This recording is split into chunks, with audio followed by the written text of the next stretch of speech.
ইমাম ভাই কে এবং কি এটা আপনারা হয়তো ইমাম ভাইয়ের কাছ থেকে আমরা শুনবো। আমি একটু ক্লাইম্যাক্সটা রাখলাম। আমি শিওর যে আজকের ক্লাসটা আপনারা অনেকেই মনে রাখবেন, দীর্ঘদিনই মনে রাখবেন, এটা আমার প্রত্যাশা থাকবে। আর দেরি না করি আমি ইমাম ভাইয়ের কাছে সরাসরি চলে যাচ্ছি। ইমাম ভাই প্লিজ। সরি আমি আপনাকে এখন আর পরিচয় করে দিলাম না, কারণ আমি শিওর যে তারা এই ক্লাইম্যাক্সটা থাকুক, তারা একটু জানবে এবং তারা হয়তো তখন হয়তো তারা নিঃসন্দেহে আরো প্রাউড ফিল করবে যে আপনার সাথে ইন্টারাকশন করতে পারাটা তাদের জন্য নিঃসন্দেহে একটা সৌভাগ্যের সুযোগ। থ্যাংক ইউ লিটন ভাই। আসলে ওরকম কিছু না, আমরা কথা বলতে বলতেই জানবো, কথা বলতে বলতেই শিখবো। আমি আগের সেশনটার কথা এখানে না বললেই নয়, এত লাইভলি অডিয়েন্স ছিলেন তারা, ফ্যান্টাস্টিক। অনেকদিন পর এরকম একটা লাইভলি অডিয়েন্স সাথে আমি একটা সেশন নিলাম। আপনাদেরকে শুরুতে একটা জিনিস বলি যে আপনাদের মনে একদম মনে করেন মনে হবে যে এক সিলি কোয়েশ্চেন আর হয় না, এই সিলি কোয়েশ্চেনটা কি আমি করব, বাকিরা কি মনে করবে। লাইফে একটা জিনিস মনে রাখবেন, আমরা এটা কিন্তু থ্রি ইডিয়টস এর কোনো লাইন নয়, ওই কাপুর সাব ক্যা কাহেঙ্গে বলেছিল না, দ্যাটস দ্যাটস দ্য রিয়েলিটি। আসলে আমার কথা বুঝতে পেরেছেন? আপনার মনে যখন প্রশ্ন আসবে, আপনি যখন এই জিনিসটা জানতে চাইবেন, আপনি না জানলে লাইফে যে সাফার করবেন, ওই কাপুর সাহেবের মতো যেসব লোকজন আছে তারা কখনোই আপনাকে সাপোর্ট করতে আসবেন না। তো আপনার মনে যে সব কোয়েশ্চেন আসবে, মনে হবে যত সিলি হোক, আপনি আপনি জানেন না যে সেই সেই সিলি কোয়েশ্চেনটা হয়তো এখানের আরো এই 26 জনের মধ্যে আমি সহ, হয়তো আমিও জানি না, হয়তো নিউটন ভাইও জানেন না, এখানে হয়তো আপনারা বাকি 24 জনই জানেন না। সবাই হয়তো মনে হয় চিন্তা করছে এই কোয়েশ্চেনটাই করবো, এত সিলি কোয়েশ্চেন, এই জিনিসটা বুঝি না আসলে, এটা কেমনে সবাই যেহেতু জেনে যাবে আমি জানি না, তাহলে আপনাদের এরপরে জানা হবে না। সো সবার আগে যেটা করবেন, প্রচুর কোয়েশ্চেন করবেন। এই সেশনটা প্রয়োজনে আপনারা যদি ইন্টারেক্টিভ হয়, আপনারা যদি কথা বলেন, এই সেশনটা আমি দরকার হলে আধা ঘন্টা বেশি নিব, কিন্তু আপনাদেরকে আই রিকোয়েস্ট ইউ যে আপনারা প্রশ্ন করবেন, যেখানে বুঝবেন না জিজ্ঞেস করবেন। কারণ হয়তো লাইফে কোনোদিন আপনার সাথে আরেকবার দেখা নাও হতে পারে, অথবা কোথাও দেখা হবে, তখন হয়তো একটু আপনার হয়তো মনে হবে যে না, অনেক কিছু শিখেছিলাম সেই দিন। এটাই হলো আমাদের সার্থকতা, আমাদের success. Thank you guys. Newton ভাই, আমি তাহলে সেশনে পুরোপুরি চলে আসলাম, ঢুকে গেলাম। ই কমার্স বর্তমান ট্রেন্ডি সবচেয়ে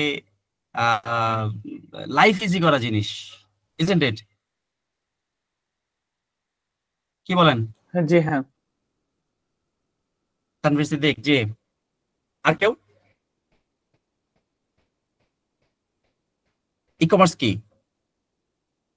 ই কমার্স বলতে কি বোঝেন? অনলাইন ভিত্তিক ব্যবসা। অনলাইন ভিত্তিক ব্যবসা, অনলাইন ব্যবসা। ওকে, আর কেউ?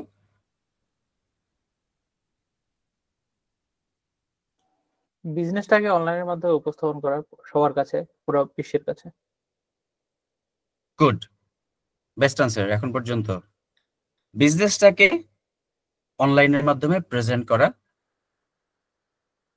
আমার টার্গেট অডিয়েন্সের কাছে অথবা বিশ্বের কাছে,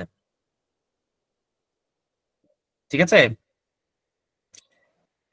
এবার বলেন, ই কমার্স আমাদের লাইফে কি কি পরিবর্তন নিয়ে এসছে, বা ই কমার্সের মাধ্যমে আমরা কিভাবে উপকৃত হচ্ছি? স্যার আমরা ঘরে বসে স্যার সকল ধরনের সকল জায়গায় প্রোডাক্ট দেখতে পারি এবং ওখান থেকে স্যার আমরা ঘরে বসে অর্ডার করতে পারি। ওকে, আর কেউ?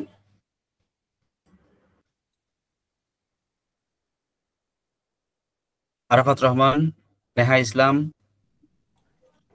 এটা কিছু ক্ষতিকর দিকও আছে, মনে করেন যে প্রোডাক্টটা সুন্দরভাবে নিজে যাচাই করার একটু প্রবলেম ক্রিয়েট হয়। যাচাই করার প্রবলেম ক্রিয়েট হয় কিরকম? বলতে অনলাইনে তো সবকিছু মনে করেন 100% যাচাই করা সম্ভব, পসিবিলিটি হয় না।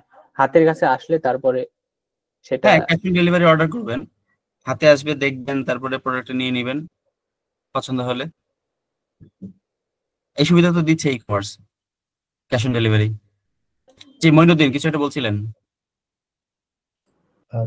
ই কমার্সের মাধ্যমে স্যার আমরা ওয়ার্ল্ডের যে কোনো জায়গা থেকে অর্ডার করতে পারি বা আমরা যে কোনো কিছু পারচেস করতে পারি, এটা আমাদের জন্য একটা বড় ধরনের সুযোগ সুবিধা। ফ্যান্টাস্টিক। আমাদের গ্লোবাল মার্কেটটা আমাদের হাতের কাছে নিয়ে এসেছে এই কমার্স। শুধু যে বাংলাদেশের প্রোডাক্টই আমি কিনছি তা নয়, বা আমার আশপাশের যে হ্যালো আসসালাম স্যার, আমি আমি একটা বলি, সেটা হচ্ছে যে বলবো স্যার। জি জি, অবশ্যই অবশ্যই, প্লিজ। আচ্ছা, আপনাদের কথা আচ্ছা শুনতে এসেছি আমি। আচ্ছা জি স্যার, ই কমার্স হচ্ছে এমন একটা প্ল্যাটফর্ম যেটা হচ্ছে আমি শুধু বাংলাদেশ একটা নির্দিষ্ট এরিয়া না, পুরো গ্লোবাল সিস্টেমে আমি আমার প্রোডাক্ট সেল করতে পারবো, তার একটা প্ল্যাটফর্ম। এবং অনলাইন সিস্টেমে সাপোজ কোন ইউজারটা আমার প্রোডাক্ট যদি শার্টের হয় অথবা প্যান্টের হয়, কোন ইউজার গুলো শার্ট এবং প্যান্ট চয়েস করবে, বা কোন ইউজার কোন একদম ডিরেক্টলি যেই ইউজার যেই জিনিসটা চাচ্ছে, আমরা অনলাইনের মাধ্যমে ওই ইউজারকে উইদাউট আমাদের কোনো ফিজিক্যালি ইনভেস্টমেন্ট, ফিজিক্যালি মার্কেটিং ছাড়া আমরা ঘরে বসে ইজিলি সেই জিনিসগুলোকে মার্কেটিং করতে পারি। যার কারণে এখানে খুব মানে ইনভেস্টের পরিমাণের থেকে আমাদের ইনকামের পরিমাণ একদম বলা যায় যে অনেক গুণ। এটাই হচ্ছে ই কমার্স। ঠিক আছে, ফ্যান্টাস্টিক। যদি একটা লাইভ অডিয়েন্স হতো তাহলে সবাইকে বলতাম, সবাই একটু করতালির মাধ্যমে আমরা পয়েন্টটাকে আমরা স্বাগত জানাই। আপনার পেজটার নাম বলেন বা আপনার ওয়েবসাইটেরটার নাম বলেন। স্যার জি স্যার আমার ওয়েবসাইটের নাম বলতে আমার এরকম কোনো ওয়েবসাইট এখন নাই স্যার। বলেন কি, তারপর আপনি এত ডিটেলসে বললেন যে আজকে সেশনের ধরেন আমার 40 মিনিটের যত জিনিস আমি আজকে আপনাদেরকে বলতাম, ওটা সামারি উনি এক সেন্টেন্সে বলে দিয়েছেন। স্যার আপনারা কি বুঝতে পেরেছেন উনি কতটা জিনিস কভার করে ফেলেছেন? উনি একটা করে শব্দ, দুইটা করে শব্দ বলছেন, আর আমি চিন্তা করছি তাহলে এই পয়েন্টটা কভার হয়ে গেল, তারপরে মনে হলো ওই পয়েন্টটা কভার হয়ে গেল, পরে চিন্তা করলাম আমার মোটামুটি সেশনের 60% উনি বলে ফেলেছেন। উনি খুব মজার মজার, আপনারা যদি খেয়াল করে রাখেন, খেয়াল করে থাকেন আসলে, তাহলে এমন কিছু পয়েন্ট উনি কভার করেছেন যেটা আসলে আহ উম, আহ, একটু অনেক অনেক ডিপ কিছু পয়েন্ট উনি কভার করেছেন। যেমন টার্গেট মার্কেটিং নিয়ে কথা বলেছেন, কে কোন ধরনের প্রোডাক্ট কিনতে চায়, এক্স্যাক্টলি উনারকেই টার্গেট করে আমি আমার সেল সেল ক্যাম্পেইনটা আমি চালাইতে পারবো।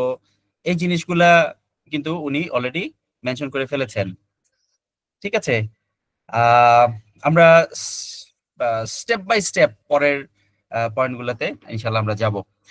তো আমরা কথা বলছিলাম যে গ্লোবাল মার্কেটকে আমার হাতের কাছে নিয়ে আসছে, আমরা ঘরে বসেই কিনতে পারছি, সহজে কিনতে পারছি। আর তুই একটা পয়েন্ট বলেন।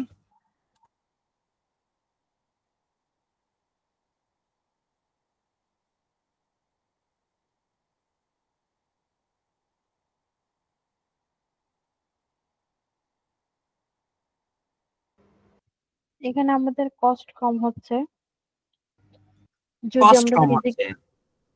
হুম। যদি আমরা ফিজিক্যালি যাই, কাস্টমারদের ক্ষেত্রে একটা কস্ট হবে। দেন হচ্ছে যারা কি বলবো, বিক্রেতা, সেলসম্যান, তারা যদি একটা শপ দেয়, দেন সেখানে আবার ভাড়া, দেন সবকিছু মিলে আহ, আরো কর্মচারী যেগুলো, তো সবকিছু মিলে কস্ট আরো বাড়তো। মানে আমার কাস্টমারের কষ্ট কমে যাচ্ছে, মানে কস্ট হ্যাঁ, আর প্লাস। অনারের কস্ট একটু কমে যাচ্ছে। হ্যাঁ, তো আমার কষ্টও কমছে, বাংলা কষ্ট কমছে, মানে কষ্টটাও কমে যাচ্ছে, তাই না? দুইটাই কিন্তু কষ্ট, জি, একটা হলো কস্ট, একটা হলো আর কষ্ট। একটা কষ্ট। হ্যাঁ, দুইটাই কমে যাচ্ছে, স্যালারিও কমে যাচ্ছে, বাইরেরও আর কমে যাচ্ছে। বাইরের কমে। স্যার, একটা ফিজিক্যাল শপ থাকলে ওই জায়গায় আমাদের কাস্টমার গুলা সেম কাস্টমারই বারবার আসে, বা আমাদের যে এলাকা ভিত্তিক যে কাস্টমার গুলো আসে ওনারাই আসে। আর যখন আমরা ই কমার্সের মাধ্যমে নিয়ে আসবো, তখন দেখা যাচ্ছে আমরা মানে অনেক মানে গ্লোবালি মানে যে কোনো জায়গার কাস্টমার আমরা টার্গেট করতে পারবো, বা আমাদের বিজনেসটা যে কোনো জায়গায় মানে আমাদের নতুন নতুন কাস্টমার আমরা পাচ্ছি। আমাদের এলাকায় যেমন থাকলে মানে কিছু কাস্টমার বারবার মানে পারচেস করে, গ্রুপ ই কমার্সের মাধ্যমে এটা অনেক কাস্টমার পাচ্ছে আর কি। গুড। আমার আগের সেশনে ওনারা যখন কথা বলেছেন সেই পয়েন্টগুলো ছিল বায়ার পার্সপেক্টিভ থেকে, আর আপনারা যে পয়েন্টগুলো বলছেন ম্যাক্সিমামই আসতেছে সেলার পার্সপেক্টিভ থেকে। ভেরি ইন্টারেস্টিং, এবং I have already started enjoying the session. কারণ আগের সেশন থেকে এটা আমার কাছে বোরিং নয়, পুরোপুরি ডিফারেন্ট একটা সেশন হবে ইনশাআল্লাহ, কারণ আপনারা ম্যাক্সিমাম পয়েন্টই বলছেন সেলার পার্সপেক্টিভ থেকে। গুড। তাহলে এখানে ব্যবসায়ী মাইন্ডের আমি দেখতে পাচ্ছি উম্মে ফাতেমা, তারপরে একটু আগে শামীম নামে একজন বলছিলেন, উনি সম্ভবত উনি এখন অনেক বের হয়ে গেছেন। মঈনুদ্দিন আপনি কথা বলছেন, এই আপনার যে পয়েন্টগুলো বলছেন, ও আছেন না, আবার রিজয়েন করেছেন, ওকে। হ্যাঁ, এই যে পয়েন্ট অফ ভিউ গুলো আসলে খুব ইম্পর্টেন্ট এখানে। বাকিরা আশা করছি যদি ব্যবসায়ী নাও হয়ে থাকেন বা ব্যবসা কেন্দ্রিক চিন্তাভাবনা না থাকলে এই সেশনটাও ওটা অনেক ইন্টারেস্টিং হবে, কারণ আমরা দুই পক্ষের কথাই শুনতে পাবো, সেলার বায়ার। ঠিক আছে, আমরা আরো কিছু পয়েন্ট কথা বলবো যে খুব আমাদের লাইফকে কিভাবে ইজি করেছে, কেন এটা গুরুত্বপূর্ণ। 2-3টা পয়েন্ট পেয়েছি, আর কিছু ই কমার্স কথা বলেন, বাকিটা একটু কথা বলেন। কেউ কি কিনেছেন রিসেন্টলি, বা আপনারা কেউ কি কখনো কিছু কিনেছেন ই কমার্সে? সবসময় তো কেনা হয়। গুড। আর কেউ?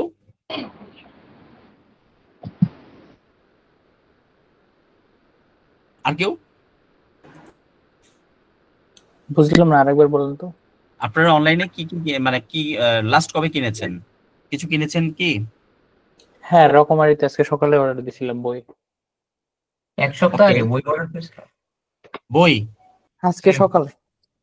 আচ্ছা, তানভীর সিদ্দিক আপনি আজকে সকালে বই অর্ডার করেছেন, আরাফাত রহমান আপনি এক সপ্তাহ আগে বই অর্ডার করেছেন, ডেলিভারি পেয়েছেন?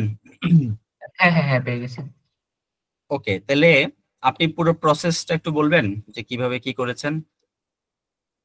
প্রথমে তো হচ্ছে ওয়েবসাইটে গিয়ে, তারপর মানে সার্চ বক্সে গিয়ে যেই বইটা কিনবো ওইটাকে হচ্ছে সিলেক্ট করা, তারপরে ওইটাকে হচ্ছে মানে এবার তালিকায় অ্যাড করার পরে নিজের লোকেশন, নিজের ইনফরমেশন গুলো দিয়ে, তারপরে হচ্ছে ডেলিভারি চার্জ কি বিকাশে দিব নাকি নগদে দিব নাকি ক্যাশ অন ডেলিভারিটা সিলেক্ট করে তারপরে হচ্ছে অর্ডারটা প্লেস করা। তারপরে তারপরে 2-3 দিন টাইম নিয়ে অর্ডারটা আসবে, তারপরে ডেলিভারি ম্যানের কাছে টাকাটা দিয়ে অর্ডারটা রিসিভ করবো, এই তো। ওকে, তাহলে একটু আগে যদি বিকাশে পেমেন্ট করে ডেলিভারি ম্যানকে আবার পেমেন্ট করবেন? না। আচ্ছা, তারপরে? এই তো রিসিভ করলাম ক্যাশ অন ডেলিভারিতে। আচ্ছা, এখন মনে করেন প্রোডাক্টটা পছন্দ হলো না, কি করবেন? রিটার্ন করে দেবো তখন, যদি কোয়ালিটি যদি ভালো না থাকে, যেটা চেয়েছি ওইটা যদি না পাই তাহলে। ওকে, ক্যাশ অন ডেলিভারি ছিল, আপনি রিটার্ন করে দিলেন, কারণ আপনার ক্যাশের কোনো হ্যাম্পার হলো না। ধরেন আপনি বিকাশে পেমেন্ট করে দিয়েছিলেন, তখন কি করবেন? তখন তো হচ্ছে গিয়ে ফেরত দিব। যদি এক্ষেত্রে তো দুইটা ঘটনা ঘটতে পারে, সেলার যদি অনেস্ট না হয় তাহলে তো প্রতারিত হওয়ার একটা সুযোগ থাকে এখানে। না, আপনি সেই কোম্পানিতে সাধারণত আমরা অ্যাডভান্স পেমেন্ট করি যাদের রিভিউ ভালো, যারা ট্রাস্টওয়ার্থি, যারা ধরেন মার্কেটে একটা সুনাম আছে। রকমারি যদি সেলার হয়ে থাকে, সো আমরা এখন পর্যন্ত যতটুকু জানি রকমারি, কেউ বলতে পারবেন রকমারি স্টার্ট হয়েছিল কবে বাংলাদেশে? 12 সালের দিকে। Anyone else? 2008 সালের দিকে মেবি। আরাফাত আপনি ক্লোজ, তানভীর সিদ্দিকী আপনি একটু আগে চলে গেছেন। আর কেউ? 10 নাকি 11? একটাই বাকি আছে না? আচ্ছা, হ্যাঁ, ওরা মোটামুটি ধরেন 11 থেকে কাজ শুরু করে 12-র দিকে ওনারা লঞ্চ করেন। ঠিক আছে, জি। রকমারি রকমারির আগে পিছে, রকমারির আগে কারা বাংলাদেশে ই কমার্স স্টার্ট করেছে বলতে পারবেন? না, এটা জানি না স্যার। বাংলাদেশে কবে ই কমার্স শুরু হয়েছে সেটা বলতে পারবেন? না, এটাও জানি না। দারাজ। আর কেউ? বাংলাদেশে ই কমার্স শুরু হয়েছে 2006 সালে স্যার। 6 সালে যখন শুরু হয়, সেই সাইটটার নাম কি? 6 সালে শুরু হয়েছে মানে 6 সালে কেউ না কেউ তো ব্যবসা শুরু করেছে, সেই কোম্পানিটার নাম বা ওয়েবসাইটের নাম বা ই কমার্সের নামটা বলবেন? আসলে জানা নেই স্যার, আমার যতটুকু মনে পড়ে 2006 সালে শুরু হয়েছিল। ওকে, বাংলাদেশে ই কমার্স স্টার্ট হয়েছে 2000 সালে। সর্বপ্রথম যে কোম্পানি ই কমার্স স্টার্ট করেছেন সেটা হলো মুন্সিজি আইটি। ওনাদের সাইটের নাম ছিল munshiji.com। কথা বুঝতে পারছেন? হ্যাঁ ভাই। munshiji.com 2000 সালে যখন ই কমার্স চালু করে, 2000 হলে আজকে থেকে 25 বছর আগে, আপনাদের হয়তো হয়তো আমি ঠিক জানি না, বাট অনেকের হয়তো তখনও জন্ম হয়নি। তাহলে 25 বছর আগে আমরা ডাউনলোড করতাম 3 কেবি, 4 কেবি, 5 কেবিতে বা 10 কেবি পর্যন্ত আমরা 2000 সালে স্পিড পেতাম। আমরা রাত্রে খাওয়া দাওয়া করে একটা গান ডাউনলোড দিয়ে ঘুমিয়ে পড়তাম, আর ফজরের পরে মানে সকালে ঘুম থেকে উঠে সেই গান শুনতাম, 5 এমবি 7 এমবির গান। আর ভিডিও ভিডিও কোনো মুভি তো চিন্তাই করতে পারতাম না। যদি কোনো গান ডাউনলোড দিতাম তাহলে পরের দিন সন্ধ্যার সময় গিয়ে শুনতাম। সেই যুগে যদি বাংলাদেশে কেউ ই কমার্স চালু করে, তাহলে যেখানে মানুষজন সার্ফিং করতে স্ট্রাগল করছে, তাহলে আমি বলবো এটা সময়ের অনেক আগেই ওনারা চিন্তা করে ফেলেছিলেন, অনেক ফাস্ট চিন্তা করেছেন ওনারা। বাংলাদেশের মানুষকে তখন ওনারা ই কমার্সের পরিচিতি বা পরিচয় করিয়ে দিতে চেয়েছিলেন, কিন্তু আমাদের ইনফ্রাস্ট্রাকচারের কারণে ওনারা সেটা করতে সক্ষম হননি। কিছুদিনের মধ্যে ওনাদেরকে আস্তে আস্তে বন্ধ করে দিতে হয়। তারপরে 2006 সালে সেল বাজার আসে, যেটাকে আমরা গ্রামীণ ফোনের কোম্পানি নামে জানতাম, কিন্তু আলটিমেটলি এটা গ্রামীণ ফোনের কোম্পানি ছিল না, এটা সরাসরি টেলিনর চালাইতো। টেলিনর আর শিপস্টেট নামে ইউরোপিয়ান একটা কোম্পানি ছিল, তারা চালাইতো, এবং ইন্ডিয়া থেকে সেটা অপারেট হতো 2006 সালে। তারপরে আসলো ক্লিক বিডি, তারপরে 2011 সালে আসলো আজকের ডিল, 12 সালে আসলো রকমারি.com, আসলো এখনই.com, এখনই, যেটা পরবর্তীতে 2015 সালে বাগডুম নামে রিব্র্যান্ডিং করেন। 2013 সালে বাংলাদেশের ই কমার্স বলবো না, আমি বলবো অনলাইন সেক্টরের সবচেয়ে ভাইব্রেন্ট কোম্পানিটা লঞ্চ করে 2013 সালে, যার কারণে বাংলাদেশের মানুষের মুখে মুখে ই কমার্সটা ছড়িয়ে যায়। সেই কোম্পানিটার নাম ছিল বিক্রয়.com।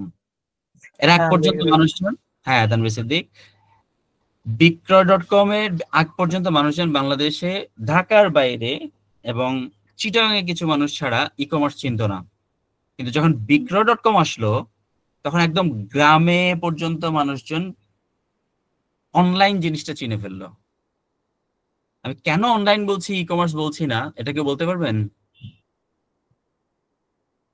বিক্রয়.com এর নাম বললাম, কারণ ওটা হইতেছে গিয়ে সবাই সেলিং প্ল্যাটফর্ম হিসেবে ইউজ করতে ইজিলি।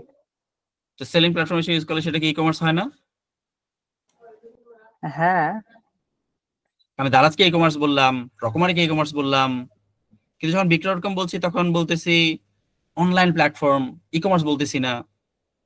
স্পেসিফিক্যালি কেউ আনসার দিতে পারবেন, বলতে পারবেন কেন? কারণ এখানে স্যার স্পেসিফিক কোনো এই শপ বা দোকান যারা অথেন্টিক এরকম কেউ নাই। এখানে আপনি যে কোনো একজন পার্সন সে চাইলে একটা পোস্ট করতে পারতো, তার একটা প্রোডাক্ট সে বিক্রি করবে, এবং যে বায়ার সে পোস্টটা দেখতে অনলাইনের মতো যেন ফেসবুক অনেক রকম পোস্ট দেখে ওরকম দেখতো, দেখে এরপর সে কথা বলতে পারতো, কনভারসেশন করতে পারে নিজেরা।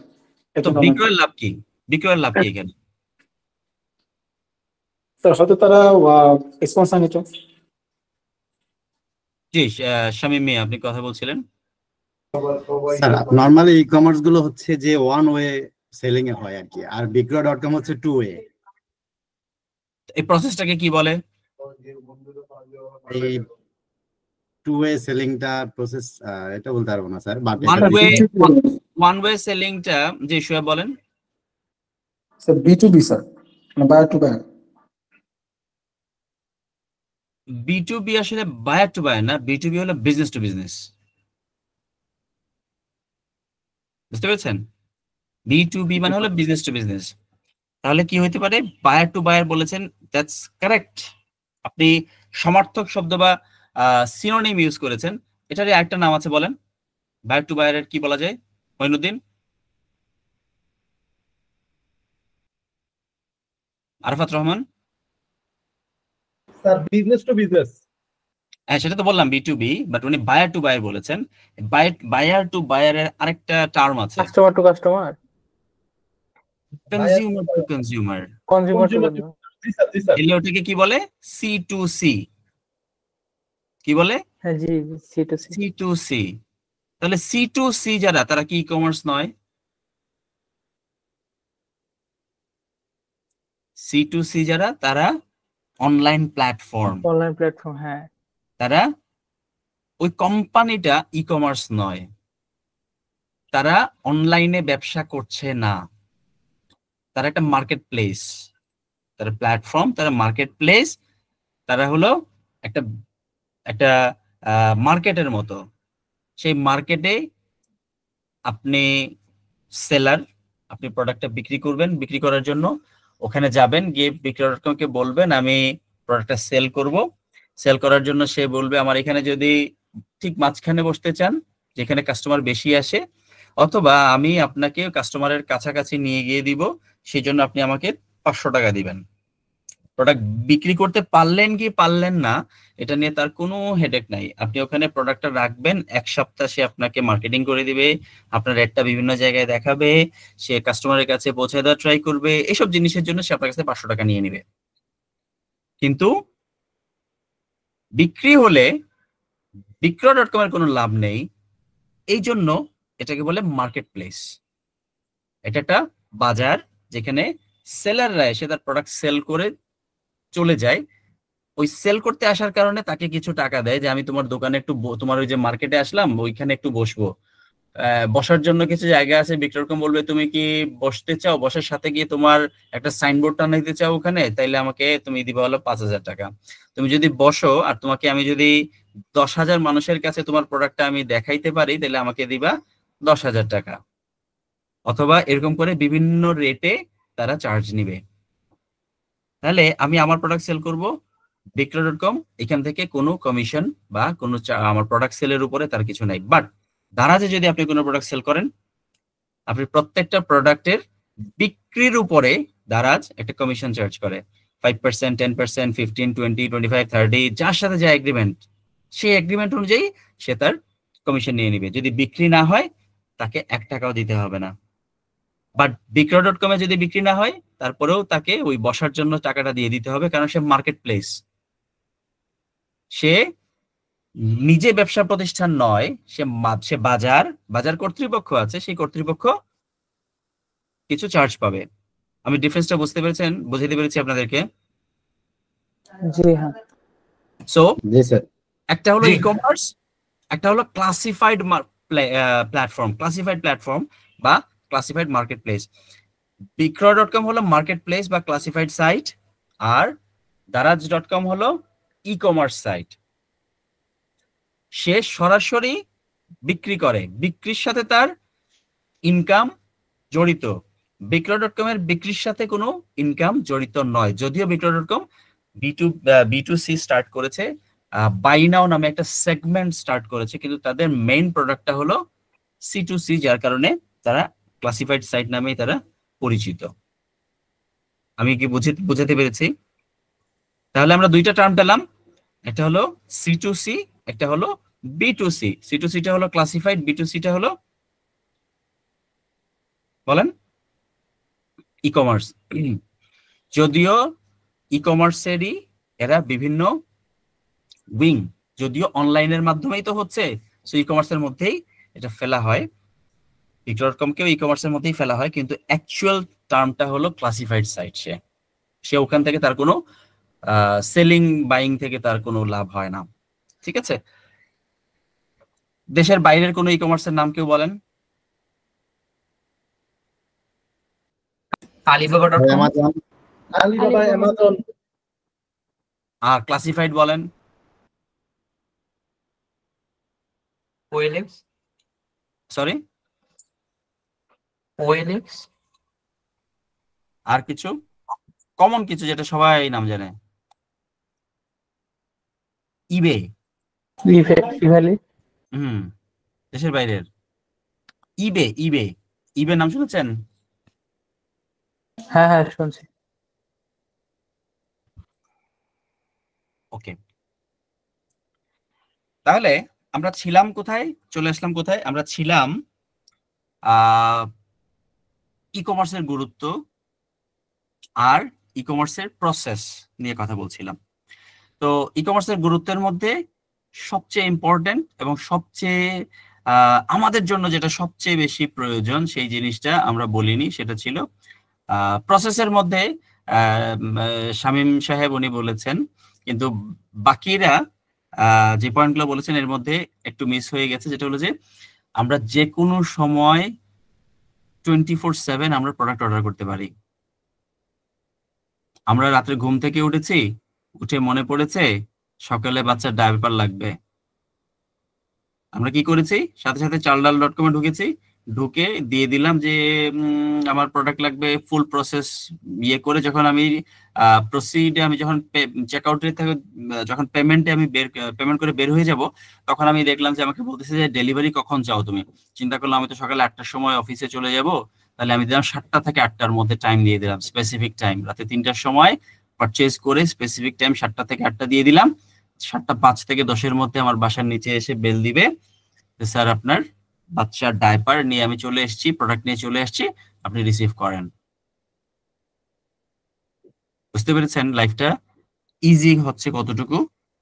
সেই সাথে আমরা অলস হয়ে যাচ্ছি, ইজন্ট ইট? টেকনোলজি জি স্যার। আমাদেরকে জি up down up down up down, শব্দটা মনে আছে? Up down up down. আচ্ছা, ইয়ে হার্টের রেটের কথা বলছিলেন? আর কেউ? আমি টেকনোলজি নিয়ে কথা বলছি, মেশিন নিয়ে কথা বলছি।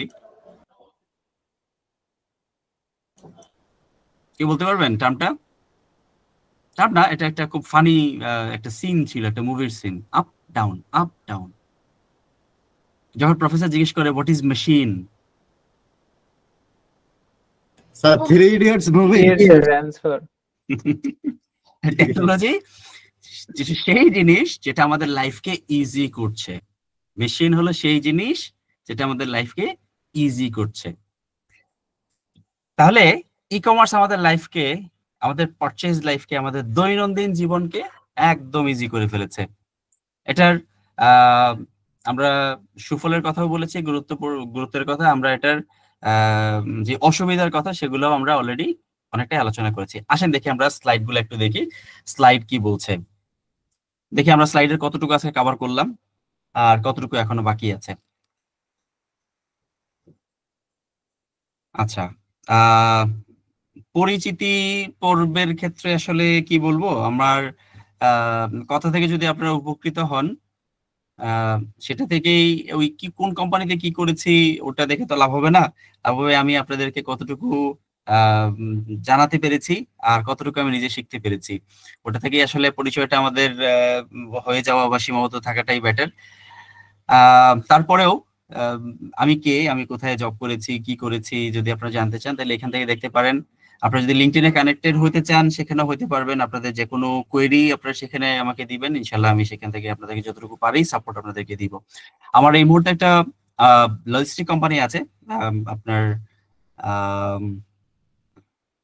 লজিস্টিক কোম্পানির নাম বলেন তো বাংলাদেশে কয়টা? Smart logistics. যেহেতু ই কমার্স সেশন হচ্ছে সেখানে ডেফিনেটলি ডেলিভারি কোম্পানির নাম আসবে।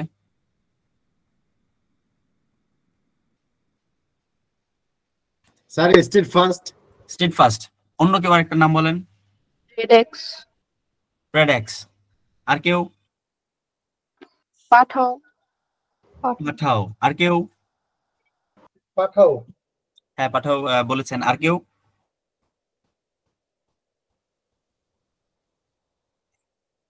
মানুষজন মুন্সিজি.com কে ভুলে গেল আর আপনারা ই কুরিয়ার কে ভুলে গেলেন। বাংলাদেশের প্রথম লজিস্টিক স্মার্ট লজিস্টিক কোম্পানি ই কুরিয়ার, নাম শুনেছেন? ই কুরিয়ার নাম শুনেছেন আপনারা? না, শুনিনি ভাইয়া। জি স্যার। বাংলাদেশের প্রথম স্মার্ট লজিস্টিক কোম্পানির নাম হলো ই কুরিয়ার। তারা 2014 সালে তারা লঞ্চ করেছিল লজিস্টিক কোম্পানি।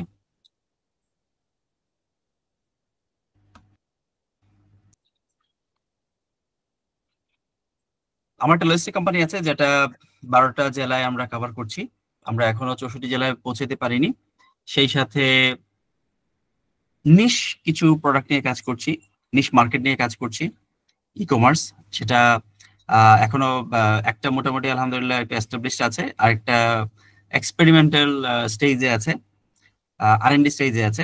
সেই সাথে রিনিউয়েবল এনার্জি নিয়ে কাজ করছি, রিনিউয়েবল এনার্জি বায়োগ্যাস নিয়ে কাজ করছি। আলহামদুলিল্লাহ 19টা জেলায় আমাদের 4000 প্ল্যান্ট আছে এখন। যেসব জায়গায়, যেসব জেলা উপজেলায় ন্যাচারাল গ্যাসের মনে করেন সাপোর্ট নাই, সেসব জায়গায় আমরা বায়োগ্যাসের ব্যবস্থা করে থাকি। আর যদি ই কমার্সের কথা বলেন তাহলে বিক্রয়.com, তার এখানেই.com, এনআরবি বাজার, এই কোম্পানিগুলোতে আমি ফাইন্যান্স হেড এবং বিজনেস হেড হিসেবে বিভিন্ন সময় কাজ করেছি।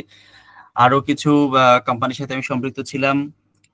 তো বিক্রয়.com, আমি যে সেশনটা অলরেডি আপনাদের সাথে আলোচনা করেছি, কেউ কি বলবেন যে বিক্রয়.com বাংলাদেশে কবে স্টার্ট করেছে?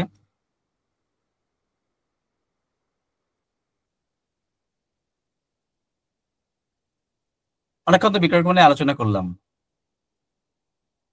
স্যার আপনি বলছিলেন যে 2011 শেষের দিকে, কিন্তু ওরা লঞ্চ করছে 2012 প্রথমে। এই কথাটা কোন কোম্পানি সম্পর্কে বলেছিলাম? অন্য কেউ বলেন। রকমারি, ফ্যান্টাস্টিক। এবার তাহলে কেউ বলেন যে বিক্রয়.com কবে স্টার্ট হয়েছে? 2012 সালে স্যার। আর কেউ বলেন।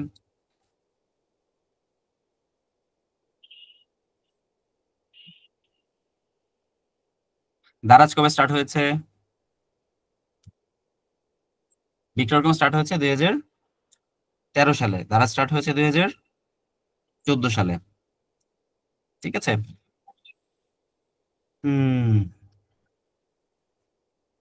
থাক, এই আরো অনেকগুলো কোম্পানিতে কাজ করেছি আমি। টোটাল 13 বছর জব করেছি। তারপরে প্রায় 3.5 বছর হলো আমি নিজে ব্যবসা করছি।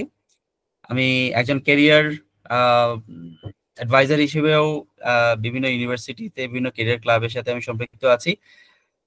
যদি আপনাদের কখনো মনে হয় যে আপনাদের ক্যারিয়ার নিয়ে কোনো কিছু নিয়ে আপনারা যদি কথা বলতে চান, আমাকে লিঙ্কডইনে নক দিতে পারেন। ফেসবুকে আসলে প্রচুর ইয়ে হয়ে যায়, ওটা সোশ্যালি, আমি আলাদাভাবে সোশ্যাল মিডিয়ায় রাখতে চাই। সো আমি I always like to connected through LinkedIn. কথা বুঝতে পেরেছেন? আমরা সোশ্যাল মিডিয়াকে সোশ্যালি রাখি, ই কমার্স রাখি, প্রফেশনাল প্ল্যাটফর্ম রাখি। ঠিক আছে। তারপরে অনেকে যদি কানেক্টেড হইতে চান ফেসবুকে দিতে পারেন, একটা মেসেজ থ্রো করে দিবেন, কারণ সবাইকে তো আমি চিনবো না। কোন সেশনে ছিলেন বলে দিন, তাহলে আমি ইনশাল্লাহ কানেক্টেড হয়ে যাব। এনিওয়েজ, আমরা তাহলে সেশনে ঢুকি। ই কমার্স কি? ই কমার্স অলরেডি আমরা আলোচনা করেছি। ই কমার্স হলো ডিজিটাল প্ল্যাটফর্মের মাধ্যমে পণ্য বা সেবার কেনা বেচা। এটি ব্যবসা পরিচালনার একটি আধুনিক পদ্ধতি। এটি online market place, mobile app, website ইত্যাদির মাধ্যমে পরিচালিত হয়। এগুলো তো অলরেডি আমরা আলোচনা করেছি, তাই না? ই কমার্সের গুরুত্বের ক্ষেত্রে আপনারা বলেছেন গ্লোবাল মার্কেট। আমি বলিনি কিন্তু, এগুলো আপনারা বলেছেন। গ্লোবাল মার্কেট বলেননি? বলেছেন। সহজ কেনাকাটা, লাইফকে সহজ করে দেয়। আর 24/7 অ্যাক্সেস, আমরা যে কোনো সময় আমরা কিনতে পারি। এটাই হলো আমাদের লাইফের লাইফের জিনিসটা সবচেয়ে ইজি করেছে। আমি যে কোনো সময় আমরা পারচেস করতে পারি, এবং স্পেসিফিক টাইমে যখন আমাদের প্রয়োজন ঠিক তখনই আমরা প্রোডাক্টটা আমরা হাতে রিসিভও করতে পারি। So that is the most important part for me, বা ম্যাক্সিমাম ফ্যামিলিতে যারা জব হোল্ডার তাদের জন্য এটাই সবচেয়ে ইজি বা সবচেয়ে ইম্পর্টেন্ট পয়েন্ট, যে আমি যে কোনো সময় কিনতে পারি এবং যে কোনো সময় রিসিভ করতে পারি। ই কমার্সের ধরন অলরেডি আমরা আলোচনা করেছি। B2C, business to consumer, Daraz. আমরা আলোচনা করেছি B2B, আলিবাবা নিয়ে কথা হয়েছে। আলোচনা করেছি C2C, বিক্রয়.com, ইবে। আর কিছু আছে কি?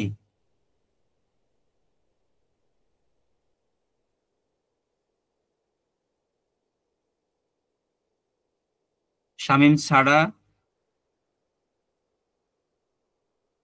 যারা যারা আগে কথা বলেছেন, তানভীর সিদ্দিক, শামীম, মঈনুদ্দিন, উম্মে ফাতেমা, আপনার ছাড়া আর কেউ?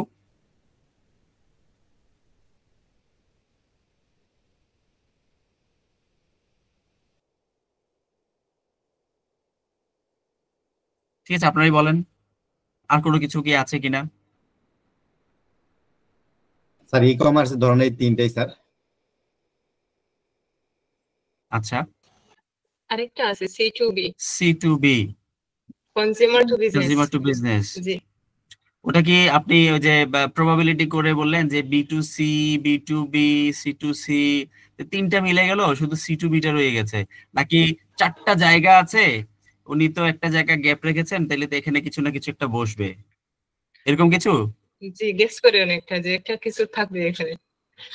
আচ্ছা, উম্মে ফাতেমা আপনি মাইক অন করেছিলেন, আপনি কিছু বলবেন?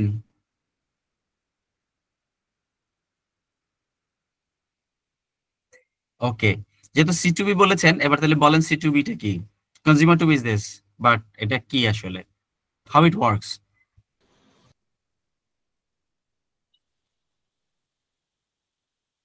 আসেন আমরা তাহলে, আমরা কি ফ্রিল্যান্সিং এর নাম কখনো শুনেছি?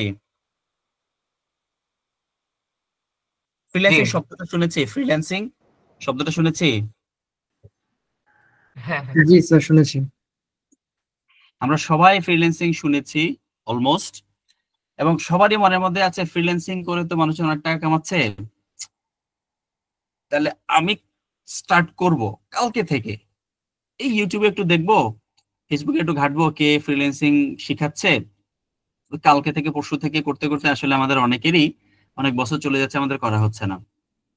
তো জিনিসগুলো হলো যে একদম শুরুতে বলেছিলাম না যে আমাদের মনে যে প্রশ্নগুলো থাকবে সেগুলো করব, সেরকম ভাবে আমাদের যদি কোনো কিছু শেখার ইচ্ছা হয়, আমরা যেহেতু সবকিছুই এখন মোবাইলেই আছে, আমরা কালকে থেকে না বা রাত্রে থেকে না, যখন মনে হয়েছে তখনই ঢুকে একটু দেখে নিব যে এটা কি।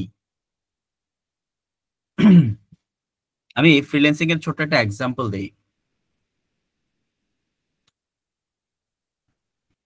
আমার এক ছোট ভাই, আজকে থেকে আরো 4 বছর আগের কথা বলছি, 5 বছর আগের কথা বলছি, হঠাৎ করে সে, আমি জানি সে ফ্রিল্যান্সিং করতো, হঠাৎ করে সে দেখলাম একটা জবে ঢুকেছে। জিজ্ঞেস করলাম যে তুমি জবে ঢুকছো কেন? বলছে ভাইয়া জব না করলে ওর বিয়ে হচ্ছে না। বললাম মানে আমাকে একটু বুঝাই বলো। বললো যে মানে পাত্রীপক্ষ সবকিছু পছন্দ করেছে, শুধু বলেছে যে ছেলে তো চাকরি করে না। তো সে যে কোম্পানিতে জয়েন করেছে, সেই কোম্পানির এমডি বা ওনার, উনি আমার বন্ধু মানুষ।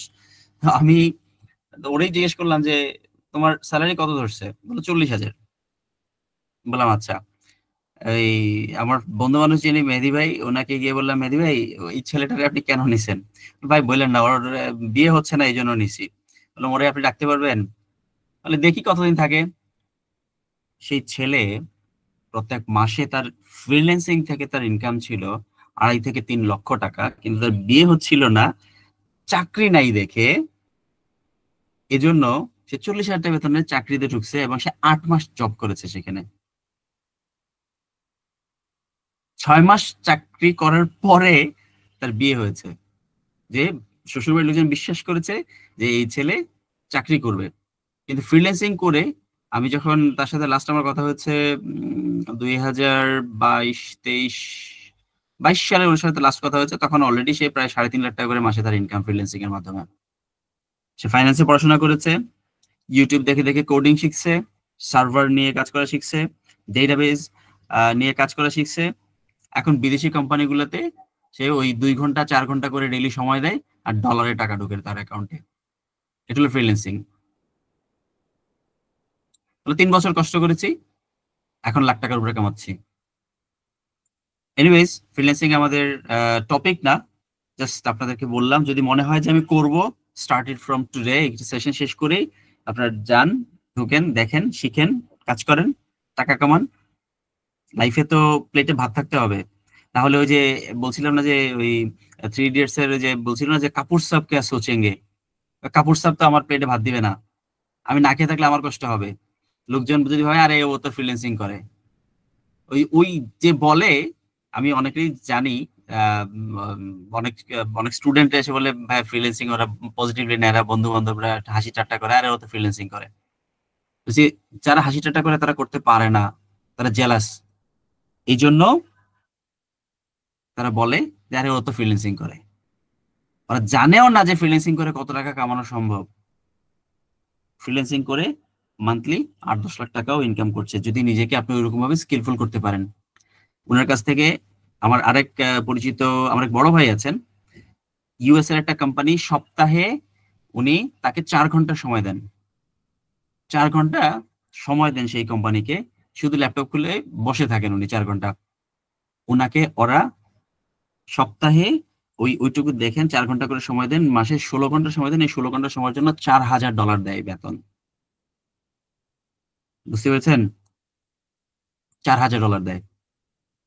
সো আমাদেরকে নিজেদেরকে ওই লেভেলে যদি আমরা স্কিলফুল করতে পারি, ডাজন্ট ম্যাটার আপনি কিসে পড়াশোনা করেছেন, কোথায় থাকেন, কি অবস্টাকলস, লাইফে অবস্টাকলস থাকবেই। লাইফে অবস্টাকলস থাকার পরে যদি আপনি বলেন যে ভাই আমার এই সমস্যা ছিল, ওই সমস্যা ছিল, আসলে আপনার খিদা ছিল না, আপনার ইচ্ছা ছিল না। আপনি ইচ্ছা থাকলে সবই করতে পারতেন। এনিওয়েজ, এই ফ্রিল্যান্সিং টপিকটা কেন এসেছে, এই ফ্রিল্যান্সারদের যে এই সার্ভিসটা, মইনুদ্দিন কিছু বলবেন? জি স্যার, উনি কি সার্ভিসের উপর মানে কাজ করতেন আর কি, ওটা একটু জানার ইচ্ছা ছিল। আচ্ছা, ওই $4000 যে দেয়, উনি শুধু ওদের সার্ভারটা খুলে বসে থাকেন, আর ওখানে বসে ওই সার্ভারে কোনো সমস্যা আছে কিনা ওগুলা শুধু দেখেন, সিকিউরিটিটা উনি চেক করেন, সিকিউরিটি ব্রিচ হচ্ছে কিনা এগুলা উনি দেখেন, কে কি কাজ করলো ওই সবার কাজকে একটু দেখেন, আর টিমকে একটু গাইডলাইন দেন। এই জন্য $4000 দেয় ওনাকে। Okay sir, thank you. Okay, এই যে ফ্রিল্যান্সিং যারা কাজ করে তারা তাদের সার্ভিস গুলা কোথায় দেয়, মানে কিভাবে সেল করে? দেশের কোম্পানি, বিদেশের কোম্পানি, তারা, আমরা কি ফাইবারের নাম কখনো শুনেছি? জি স্যার। স্যার ফাইবারে হচ্ছে আমার একটা কাজ আছে, আমি আমি আমার কাজের ডিটেলস দিয়ে আমি হচ্ছে করে দিলাম, পোস্ট করে দিলাম। তখন হচ্ছে মানুষ মেইনলি হচ্ছে যে ফাইবারে যেটা, সেটা হচ্ছে যে ফাইবার তো এক সিস্টেমে কাজ করে, যে ওরা হচ্ছে বিভিন্ন রকমের মানুষের প্রোফাইল থাকে, ওই প্রোফাইলে হচ্ছে ওই ওনারা হচ্ছে নিজেই কোনো ওনার বা যে প্রোডাক্ট সেল করবে সে নক করবে, অথবা সে হচ্ছে পাবলিশ করবে, মানুষ হচ্ছে সার্চ দিয়ে বা খুঁজে নিবে। এইভাবে ওটা হচ্ছে হয় আর কি, কনজিউমার টু বিজনেস যেটাকে বলা হয়। আমার প্রোডাক্ট আছে ইন্টেলেকচুয়াল, সেটা আমি ভিজিবল করলাম, সেটা দেখে যার কোম্পানির আমার একটা প্রয়োজন হবে সে আমার কাজ দেখবে, দেখে আমার কাছে কাজ কল করবে, আমার কাছ থেকে কাজ নিবে, আমার ওই কাজটাও নিতে পারে, আমার অন্য কাজ থাকলে সেটা আমার সাথে ডিল করে নিয়ে নিতে পারবে। ঠিক আছে, আর কি আছে ফাইবারের মতো নাম? আপওয়ার্ক, ফ্রিল্যান্সার, freelancer.com, তারপরে স্যার গুরু আছে, আরেকটা আছে আরেকটা আছে পিপল পাওয়ার। এতক্ষণ কই ছিলেন আপনারা? 10 মিনিট কারো মুখে কোনো কথা শুনলাম না। ডিনার করতে গেছেন? সহকারে আপনার কথা শুনতেছিলাম। আমার বিদ্যুৎ চলে গেছিল ভাই। ওহো, বিদ্যুৎ আসছে নাকি মোবাইলে? জয়েন হলাম। আচ্ছা আচ্ছা, যাক, খামাখা বললাম, আপনারা তো জানেনই এগুলা, নাকি আমাকে দিয়ে কথা বলে নিলেন কিছুক্ষণ? স্যার আপনার কথা শুনতেছিলাম স্যার, ভালো লাগতেছিল sir. Thank you. Consumer to business, তাহলে আমরা এই 4 ধরনের বিজনেসের কথা জানি। আরেকটা আছে, অনেকেই সেটাকে বলেন, কিন্তু সেটা আসলে ই কমার্সের মধ্যে পড়ে না, বা যদিও ই প্ল্যাটফর্মকে ইউজ করা হয়, কিন্তু ই কমার্সের মধ্যে সরাসরি আসে না। সেটা হলো B2G। বলতে পারবেন কেউ B2G-টা কি?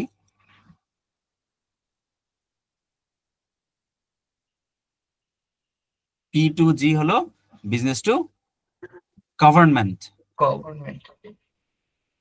ঠিক আছে, অনেকেই অনেক সময় শুনবেন B2G, এই টার্মগুলো কেন বলছি? এখন এমন একটা সময়, আপনারা যখন বিভিন্ন জায়গায় যাবেন, কথা বলবেন, তখন দেখবেন C2C, B2B, C2B, B2C, B2G বলতেছে। আপনারা যদি প্রপার জিনিসটা যদি না জানেন, তাহলে আপনারা এই কনভারসেশনে আপনারা পার্টিসিপেটও করতে পারবেন না, আপনারা চুপ করে থাকবেন, একসময় আপনি সরে যাবেন। এই জন্যই এই জিনিসগুলো বলা। MFS কি বলেন তো?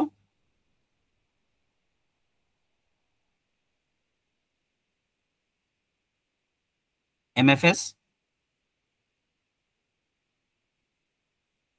শুনেছেন কখনো? MFS নামটা, শব্দটা? এটা কি অ্যালগরিদম? না না না,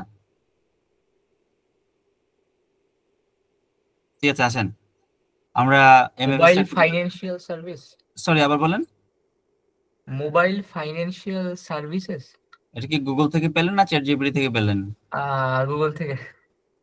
ওকে, গুড, স্মার্ট। বিকাশ, নগদ এগুলো। বিকাশ, নগদ এগুলা। রকেট, 2009 সালে ইউপে। তখন আমি জব করি। রকেট, ইউপে, তারপরে এম ক্যাশ, আর অনেকগুলোই আছে। 2009 সালে তখন আমি জব করি। তখন ওই আমার এক বড় ভাই ছিলেন ওই কোম্পানিতে, সিনিয়র এক্সিকিউটিভ ছিলেন, আমি এক্সিকিউটিভ ছিলাম। তো কোনো কিছু হলে ওনাকে আমি জিজ্ঞেস করতাম, যে কোনো কিছু আমার জানার ইচ্ছা থাকলে ওনাকে গিয়ে জিজ্ঞেস করতাম। তো উনি আমাকে বলতেন যে কাম অন ইমাম, তুমি তুমি আমার কাছে আসো কেন, তুমি মামারে জিজ্ঞেস করো। তো প্রথম যখন বলছে মামাকে জিজ্ঞেস করো, আমি তো বুঝতে পারিনি। আমি এসে পাশে আমার যে বসতো তাকে জিজ্ঞেস করছি, এই আরিফ ভাই বলছে মামারে জিজ্ঞেস করতে, মামাকে। ও হাসতে হাসতে শেষ। আমি তো জানি 2-3 দিন চলে গেছে, আমি তো আর মামা খুঁজে পাইনি। অফিসে এর ওরে জিজ্ঞেস করি, কেউ বলতে পারে না। পরে জিজ্ঞেস করলাম, পর 2-3 দিন পরে গিয়ে আবার জিজ্ঞেস করলাম যে ভাই ওই কোন কোন মামারে জিজ্ঞেস করবো। এখন উনি ফার্স্টে বুঝে নাই, উনি বলছে কি কি কোন মামারে জিজ্ঞেস করবো। ওই যে পরশুদিন যে আপনি আমার বলছিলেন, পরশুদিন তার আগের দিন ওই যে মামারে জিজ্ঞেস করতে আপনি জিজ্ঞেস করলাম, উনি হাসতে হাসতে শেষ। উনি বলে আমি বলছি তোমার গুগল মামারে জিজ্ঞেস করো, তুমি আমার কাছে আসো কেন? তোমার যা জানার ইচ্ছা তুমি গুগলে শুধু শব্দটা লিখবা। আচ্ছা, কেউ বলতে পারবেন গুগল মেল না female? Multi functional. Female, female. আচ্ছা, ফিমেল। কেন ফিমেল? একটা টক শোতে শুনছিলাম ইংলিশ। হ্যাঁ, কি কি শুনছিলেন বলেন। ওই যে ফিমেল মনে করেন যা নাই, মনে করেন যা চাইতেছি না তার থেকে বেশি কিছু শুনিয়ে দেয়। না না, এরকম ঠিক আছে, কাছাকাছি। আর কেউ? আমি নো অফেন্স উইথ জেন্ডার, আমি জাস্ট এটা গতকালকেই গতকাল না পরশু দিনই জাস্ট স্ক্রলের মধ্যে চলে আসছিল। তো আমারই এক এক্স কলিগ এটা শেয়ার দিয়েছেন। মানে তো কনভারসেশন শেষ না হতে ইয়ে দিবে। না না, ওটা বলা ছিল যে গুগলে যখন আমরা কিছু একটা লিখবো, আমরা যদি MFS লিখি, এম লেখার সাথে সাথে সে এম দিয়ে সাজেশন দেওয়া শুরু করবে, এফ লেখার সাথে সাথে MF দিয়ে সাজেশন দেওয়া শুরু করবে, MFS লেখার সাথে সাথে সাজেশন দেওয়া শুরু করবে। এই জন্য উনি বলেছিলেন, আমি আবারও বলছি উইথ নো অফেন্স, আমার আমার আমি কোনো জেন্ডার বায়াস নই, বাট জাস্ট একটা ফানি মনে পড়লো তাই এটা বললাম। সো গুগলে আপনি যখনই কিছু লিখবেন, আপনার মনে হচ্ছে ওটা আমি ঠিক মতো বানানটা পর্যন্ত জানি না, আপনি যদি ভুল বানানটা লিখেন সে কিন্তু শুদ্ধ বানানটা করে দিবে আপনাকে। ভুল বানান লিখে সার্চ করে দেখেন, উলট পালট মাঝখানের ওয়ার্ড গুলো শুরুটা শেষটা ঠিক থাকলে সে মাঝখানের গুলো সাজেস্ট করে দিবে যে আপনি কি এই ওয়ার্ডটা চাচ্ছেন, এবং আপনি ক্লিক করলে সেই আনসার গুলো পেয়ে যাবেন। সো এনিথিং এনিওয়্যার আপনার যখনই মনে হবে যে সেই হিসেবে জানতে চান, সবার আগে গুগলে সার্চ করেন, পেয়ে যাবেন। ইউটিউবে সার্চ করেন, টিউটোরিয়াল সহ চলে আসবে। ইউটিউবে যখন সার্চ দিবেন সে দেখাই দিবে যে 1 মাসের টিউটোরিয়াল আছে, 20টা ক্লাস আছে, সবকিছু দেখাই দিবে আপনি এই এই টপিকটা সম্পর্কে। ফ্রি ক্লাস, পেইড না, ফ্রি ক্লাসগুলো সামনে চলে আসবে। সো টেকনোলজি মানুষজনের লাইফকে এই লেভেলে ইজি করে নিয়ে আসছে। চলেন ই কমার্সের মূল উপাদানটা দেখি, যেটা নিয়ে আমরা আলোচনা করেছি এতক্ষণ। একটা ওয়েবসাইট থাকতে হবে অথবা অ্যাপ থাকতে হবে। ফেসবুকের মাধ্যমে ব্যবসা করাকে ই কমার্স বলে না। ফেসবুকের মাধ্যমে যারা টার্গেটিং করে ওয়েবসাইটে রিডিরেক্ট করে যারা ব্যবসা করছেন সেটা ঠিক আছে, সেটা মার্কেটিং টুল হিসেবে ফেসবুকে ইউজ করছেন। কিন্তু আমরা ফেসবুকের মাধ্যমে আমরা সরাসরি যারা ব্যবসা করছি পেজ খুলে, that is not e commerce. সেটা কোনোভাবেই ই কমার্স নয়। বুঝতে পারছেন সেটাকে কি বলে? ফেসবুকের মাধ্যমে যারা ব্যবসা করছেন পেজ খুলে, এফ কমার্স। সেটা কোনো সাংবিধানিক টার্ম নয়, সেটা আমাদের সাবকন্টিনেন্টে আমরা ব্যবহার করি, কারণ আমরা সোশ্যাল মিডিয়ার মাধ্যমে ডিরেক্ট বিজনেস করি। এই জন্য আমরা এটাকে নাম দিয়ে দিয়েছি এফ কমার্স। কারণ এটাকে ই কমার্স বললে যারা ই কমার্স ব্যবসা করে তারা রাগান্বিত হন, তারা বলেন আরে আসছে ফেসবুকে ব্যবসা করে বলে ই কমার্স করতেছে। এই জন্য আমরা নতুন টার্মই বের করে ফেলেছি, সেটা নাম দিয়েছি আমরা এফ কমার্স। কিন্তু আপনি যদি এফ কমার্স ইউরোপে গিয়ে বলেন, তারা হা করে তাকায় থাকবে, এটা আবার কি জিনিস নতুন বাংলাদেশ আবিষ্কার করেছে। আমার কাজিনকে বলেছিলাম যে ভাই বাংলাদেশে তো এফ কমার্সের খুব ভালো অবস্থা, এটা কি রে ভাই তুমি জানো না? না, এটা তো বাংলাদেশে আমরা নতুন স্টার্ট করেছি, এটা ফ্যান্টাস্টিক। উনি ড্যাফোডিল থেকে পড়াশোনা করেছেন নেটওয়ার্কিং আর কমিউনিকেশন নিয়ে। এখন উনি ইউকে তে আছেন। ধরুন ওনাকে বললাম আজকে থেকে প্রায় আরো 7-8 বছর আগে উনি তো মনে হলো পুরো আকাশ থেকে পড়ছেন, এটা কি জিনিস, এটা তো আমরা জানি না। তখন ওরা যখন বললাম উনি হাসতে হাসতে শেষ। তোরা করছোস কি? হ্যাঁ আমরা বাংলাদেশি, আমরা আমরা ফেসবুকের মতো ব্যবসা করি, আমরা নাম দিয়েছি F commerce. So F commerce আসলে একটা সোশ্যাল মিডিয়ার মাধ্যমে ব্যবসা। ফেসবুকে যারা ব্যবসা মানুষজন আসে তারা কি প্রোডাক্ট কিনতে আসে? ফেসবুকে মানুষ কি করে? এন্টারটেইনমেন্ট, সময় কাটায়। লোকজন কি করছে তাদেরকে দেখে, কাজিনটা কি করছে, আত্মীয়স্বজন কি করছে, কার কি অবস্থা, সোশ্যালি কানেক্টেড হয়। আর ই কমার্স হলো যারা ওয়েবসাইটে আসছে, যারা দারাজে ঢুকেছে, তারা ডেফিনেটলি কিছু না কিছু মাথায় টার্গেট নিয়ে ঢুকেছে যে আমি এই প্রোডাক্টটা কিনবো, তাই না? তাহলে সেই মানুষটার প্রোডাক্ট কেনার ইন্টেনশন আছে। সবার আগে হলো উনি কিছু কিনতে ঢুকেছে। ফেসবুকে যখন স্ক্রল করি একটা প্রোডাক্টের অ্যাডভার্টাইজ আসছে, ক্যাশ অন ডেলিভারি আছে, অর্ডার করে দিলাম, সেই পেজ আমাকে ফোন দিল, হ্যাঁ পাঠাই দেন। স্ট্রিট ফাস্ট হোক, ইকুরিয়ার হোক বা এক্সপ্রেস ইন টাউন হোক, যে কোনো একটা কোম্পানির মাধ্যমে সেই ডেলিভারি কোম্পানির মাধ্যমে সেই ই কমার্স কোম্পানি সে প্রোডাক্ট পাঠিয়ে দিল ক্যাশ অন ডেলিভারিতে। আসার পরে আমি রিসিভ করলাম না, অথবা আমি জানি আমার পকেটে টাকা নাই, কালকে নিয়ে আসবে, আসার পরে প্রোডাক্টটা হাতে নিয়ে দেখলাম প্রোডাক্টটা দেখার অনেক দিনের ইচ্ছা ছিল, খুব সুন্দর প্রোডাক্টটা রিটার্ন করে দিলাম, বললাম না এটা পছন্দ হয়নি। তখন কি হলো? সেই ব্যবসায়ী ক্ষতিগ্রস্ত হলো না? সেই ডেলিভারি কোম্পানি কিন্তু ঠিকই চার্জ পেয়ে যাবে, কিন্তু যে ই কমার্স কোম্পানি থেকে আমি অর্ডার করেছি সেই কোম্পানিটা ক্ষতিগ্রস্ত হলো। এই কাজটা বাংলাদেশের 20% বায়ার এই কাজটা করে থাকেন অন এন এভারেজ। প্রতি 100 সেলে আমাদের 15 থেকে 20টা সেলস ধরেন রিটার্ন হয়, তার মধ্যে থেকে 5 থেকে 7টা থাকে। বাট কখনো কখনো কোনো প্রোডাক্টে, স্পেশালি গ্যাজেটের ক্ষেত্রে আমরা দেখি 100তে 10টা প্রোডাক্টটা হাতে নিয়ে উনি রিসিভ করেন না। 3,500-4 হাজার টাকা দামের প্রোডাক্ট অর্ডার করেন, প্রোডাক্টটা হাতে নেন, স্মার্ট ওয়াচ উনি খুলেন, দেখেন, হাতে পরেন, পরার পরে বলেন ভাই ভালো লাগতেছে না। ওই প্রোডাক্টটা যখন উনি আনবক্স করে ফেলেছেন, সেই প্রোডাক্টটা সেই কোম্পানি বক্সটা ডেলিভারিতে ভেঙে গেছে, সে আর কোথাও সেল করতে পারবে না। সেই ই কমার্স কোম্পানি 3,500 টাকা লস হলো। আপনি শুধু প্রোডাক্টটা দেখতে চেয়েছেন, আপনার ইচ্ছা হয়েছে, অর্ডার করেছেন, ক্যাশ অন ডেলিভারিতে রিসিভ করেননি। তাই একটা অনুরোধ থাকবে, মানুষজনের এই ক্ষতিটা আমরা করব না। আমাদের বন্ধু বান্ধব অনেকে এই কাজ করেন, আরে আমি তো অর্ডার করছিলাম, দেখছি, তুই কিনছস? না আমার কাছে এত টাকা কই, দেখার ইচ্ছা ছিল তাই কিনেছি, মানে অর্ডার করেছিলাম, দেখছি, দেখে রিটার্ন করে দিছি। সেই বক্সটা ভেঙে যাওয়ার কারণে কুরিয়ার কোম্পানির দোষ দিব না, কারণ তারা ধরেন 2-3 লরি একসাথে 700-800 কেজি প্রোডাক্ট নিয়ে তারা রওনা দেয়, চাপে সেই বক্সটা ভেঙে যেতেই পারে। বক্সের কোনা ভেঙে গেলেও আমরা যারা রিয়েল বায়ার, যারা কিনবো, তারা কিনতে চাই না যে বক্সের কোনা ভেঙে আছে, বক্স ভেঙে গেছে, সুন্দর না, দুমড়ায় মুচড়ে গেছে।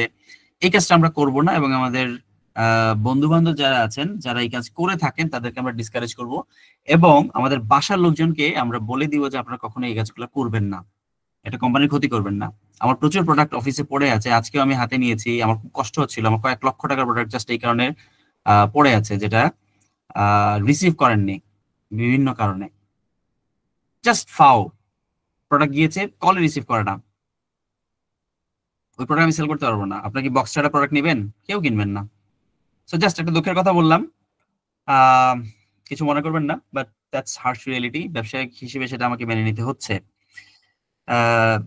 যদি কখনো ব্যবসায়ী হন তখন এই জিনিসটা বুঝতে পারবেন, আর না হলে লোকজনকে বলবেন যে না এই কাজটা না করেন। এনিওয়েজ, আমরা চলে যাই পরের ইয়েতে, কথায় আসলে অনেক দূর চলে গিয়েছি। পেমেন্ট সিস্টেম নিয়ে আমরা কথা বলেছি, এমএফএস, বিকাশ। হ্যাঁ, এই পেমেন্ট সিস্টেমটাকে আরেকটা খুব কমন টার্ম এখন আছে ই কমার্সে, কেউ বলতে পারবেন এটাকে কি বলে?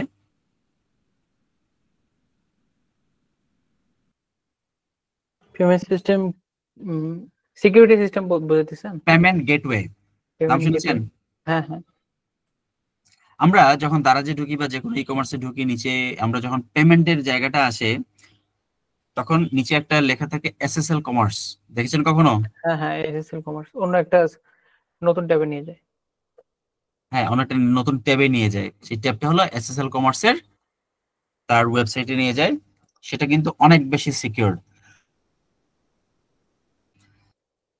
কেন সিকিউর? কারণ আপনারা ওখান থেকে কিনবেন, আপনার ব্যাংকিং ইনফরমেশন ওখানে দিবেন, ওটিপি দিবেন, যার কারণে এটা অনেক বেশি সিকিউরড এবং এটা বাংলাদেশ ব্যাংকের অথরাইজড। এটাকে বলে পেমেন্ট গেটওয়ে।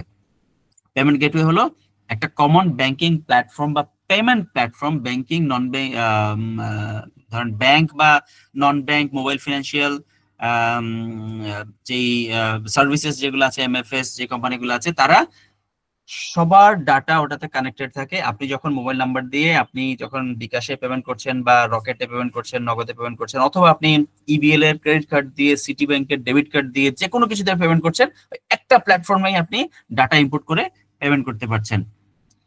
এটা কমন প্ল্যাটফর্ম, এটাকে বলে গেটওয়ে। একটা গেট, যে গেট দিয়ে আপনি পেমেন্ট করে দিবেন এবং সেই গেটের ওই পারে অনেকগুলা খোপ আছে, সেই রাস্তা দিয়ে প্রত্যেকটা ব্যাংক অথবা এমএফএস যার যার রাস্তায় যার যার টাকাটা নিয়ে যাবে। এটা পেমেন্ট গেট, এটা গেট, যে গেটের মাধ্যমে পেমেন্ট করা হয়, পেমেন্ট গেটওয়ে। বুঝতে পেরেছেন? জি স্যার। জি স্যার। ওকে, আসেন পরের পয়েন্টে যাই, ডাটা ম্যানেজমেন্ট, ইনভেন্টরি এন্ড গ্রাহকের ডাটা ট্র্যাকিং। ট্র্যাকিং নিয়ে আমরা কথা বলছিলাম, যে আমরা যেটা চিন্তা করছি বা আমরা যে জিনিসটা আমরা কিনতে চাচ্ছি অথবা আমরা সার্ভ করছিলাম, যে প্রোডাক্টটাতে একবার ক্লিক করে ফেলেছি, ফেসবুক বারবার সেই প্রোডাক্টটা আমার সামনে নিয়ে আসছে। ওয়েবসাইটে যাওয়ার পরে যে প্রোডাক্টটা আমরা একবার ক্লিক করেছিলাম, অ্যাড টু কার্ট করেছিলাম, সেই প্রোডাক্টটা বারবার আমার কাছে দেখাচ্ছে। ইউটিউবের অ্যাডভার্টাইজমেন্টে সেই প্রোডাক্টের অ্যাড চলে আসতেছে ইনস্ট্রিম অ্যাডের মধ্যে। এই জিনিসটা হলো কিভাবে যে আমার ডেটা ট্র্যাক করছে, এভরি মিনিটে আমাকে ট্র্যাক করা হচ্ছে, আমার সব কথা ওরা জানছে, শুনছে। So we see everything, we here everything. এই উইটাকে, এই উইটা হলো টেকনোলজির জায়ান্টরা। ইনভেন্টরি, ই কমার্সের সবচেয়ে ইম্পর্টেন্ট হলো ইনভেন্টরি। আমরা কি করি? আমরা প্রোডাক্ট না থাকার পরেও আমরা ইনভেন্টরিতে, আপনি দেখবেন অনেক সময় দারাজে বা আলিতে যারা কিনেছেন তারা দেখবেন কোয়ান্টিটি দেওয়া থাকে অথবা সোল্ড আউট দেওয়া থাকে। আপনারা যদি রকমারিতে ঢুকেন, অনেক সময় দেখবেন বইটা সোল্ড আউট দেওয়া আছে, আপনি প্রোডাক্ট অর্ডার করতে পারবেন না। এই জিনিসটা ইনভেন্টরি ম্যানেজমেন্ট করাটা ই কমার্সে খুব ইম্পর্টেন্ট। আমরা কি করি? আমরা ইনভেন্টরি ম্যানেজ করি না, যারা ই কমার্স ব্যবসা করি আমরা প্রোডাক্ট রেখে দেই, লাইভ রেখে দেই। অনেক সময় দেখা যায় প্রোডাক্টের অর্ডার পড়ে গেছে, পেমেন্ট করে ফেলেছে, সেই পেমেন্টটা অনেক সময় রিফান্ডও করতে হয়, কিন্তু ওই যে ব্যাংকিং পেমেন্ট গেটওয়ে কিন্তু 1%, 2%, 3% পর্যন্ত চার্জ কাটে, সেই চার্জটা কিন্তু তারা কেটে ফেলছে অলরেডি। তাহলে কেউ 10,000 টাকা দিয়ে যদি 10,000 টাকা দিয়ে যদি একটা প্রোডাক্ট কেনে, ওখান থেকে কিন্তু 4% মানে 3% মানে 300 টাকা কিন্তু অলরেডি ব্যাংক কেটে রেখে দিয়েছে। আমি যদি তাকে রিফান্ড করতে হয়, আমি তাকে 10,000 টাকাই রিফান্ড করতে হবে। রিফান্ড করলে পরে আমার লস হলো 300 টাকা। খায়া পেয়া কুছ নেই, গ্লাস তোড়া, কি বলছিল জানি লাইনটা, 12 আনা। সো এই জিনিসটা যদি প্রপারলি আমরা মেনটেন না করি ইনভেন্টরি, তাহলে আমাদের দুই রকমের লস হবে। এক, ফিনান্সিয়াল লস। দ্বিতীয়ত, কাস্টমার যখন অর্ডার করে প্রোডাক্টটা পাবে না, তখন বলবে আরে ওখানে গেলে আমি কোনো প্রোডাক্ট পাই না, আর ওরা তো প্রোডাক্টের ডাটা মেনটেন করে না বা ইনভেন্টরি মেনটেন করে না। বুঝতে পেরেছেন? সো প্রোডাক্টের ডাটা কত পিস ইন হয়েছে, কত পিস আউট হয়েছে, সেটা তো যেভাবে মেনটেন করাটা আপনাদের জন্য জরুরি, বা ব্যবসায়ীদের জন্য জরুরি, বা কাস্টমারের জন্য জরুরি। আর কোনো পয়েন্ট আছে কি বলতে পারবেন এই ইনভেন্টরি বা গ্রাহকের ডেটা ট্র্যাকিং সম্পর্কে? আপনাদের কোনো এক্সপিরিয়েন্স বা কোনো কিছু এডিশনাল কিছু অ্যাড করতে পারবেন? অনেকক্ষণ তো আপনারা কথা বলছেন না, বলেন। অ্যাড করার কি আছে, আপনি তো সব বলে দিলেন। আহা, তাহলে আগে থেকে বলবেন না? আপনারা কিছু কন্ট্রিবিউট করতে পারতেন। লজিস্টিক সম্পর্কে বলেন এডিশনাল কিছু।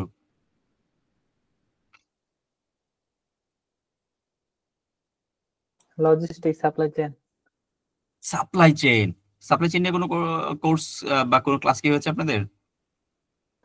না, হয় নাই, মেবি। হিউজ একটা জিনিস, হিউজ একটা জিনিস। ওই সাপ্লাই চেইনের, শুধু সাপ্লাই চেইনের উপরে মানুষজন 4 বছর কোর্স করে। হ্যাঁ, লজিস্টিক্স হলো আ পার্ট অফ সাপ্লাই চেইন। তাকে আমরা সাপ্লাই চেইনে না যাই, ওটা নিয়ে কথা বলতে গেলে আর 10 মিনিট চলে যাবে। গ্রাহক সেবা, এটা নিয়ে অলরেডি আমরা কথা বলেছি, লাইভ চ্যাট, এই যে লাইভ চ্যাট অনেক সময় আমরা যখন মেসেজ করলাম, ধরেন রাতে 3টার সময় মেসেজ করলাম, মেসেজ করার সাথে সাথে রিপ্লাই চলে আসে, ওই পাশে কি কাস্টমার কেয়ারে বসায় রাখে কাউকে? না, ওটা অটো ইলেকট্রিক্যাল। ওটাকে কি বলে?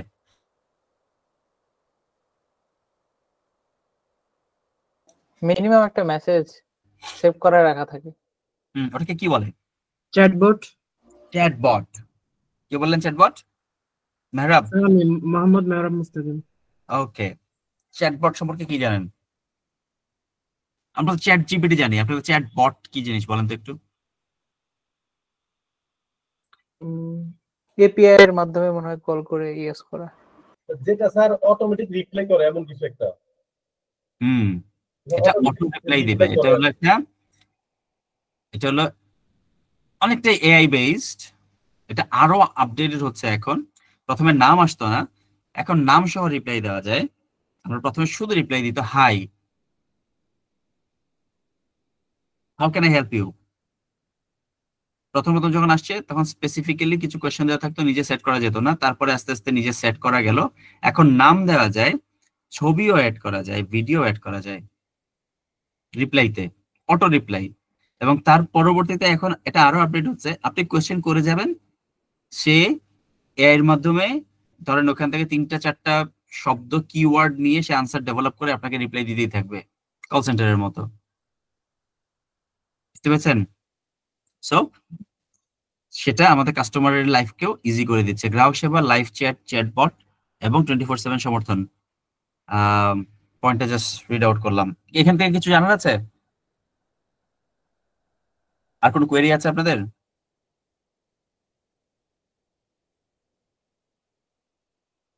না মনে হয়।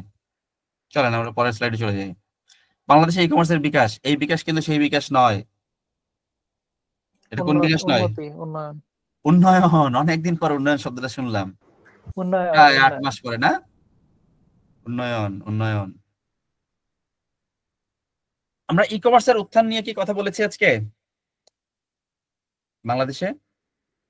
স্টার্টিং পয়েন্ট করছিলাম। হ্যাঁ বলেন, কি বলেছিলাম? কবে শুরু হয়েছে? 2000 সালে। 1999 সালে ম্যান্ডেট স্থাপন হয়েছিল, লঞ্চ হয়েছিল 2000 সালে।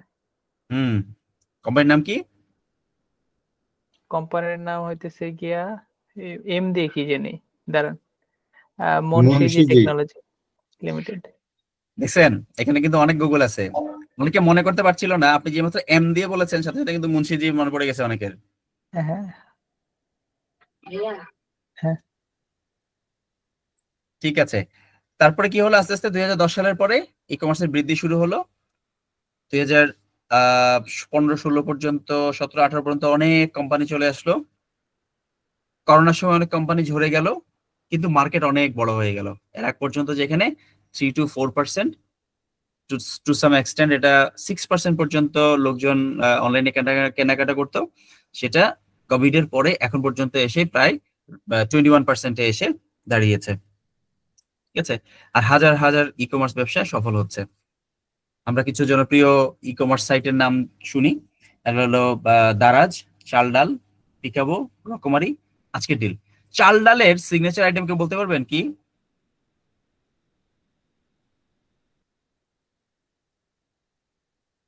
বলেন তো। ডিম। ডিম। চাল থেকে কিছু কিনেছেন রিসেন্টলি?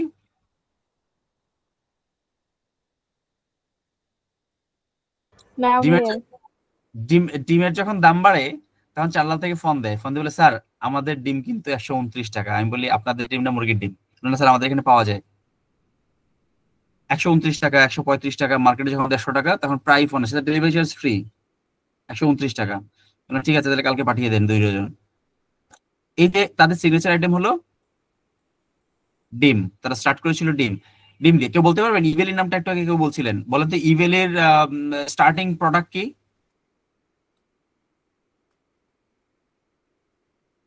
কি দিয়ে ইভেলি স্টার্ট করেছিল তার ব্যবসা?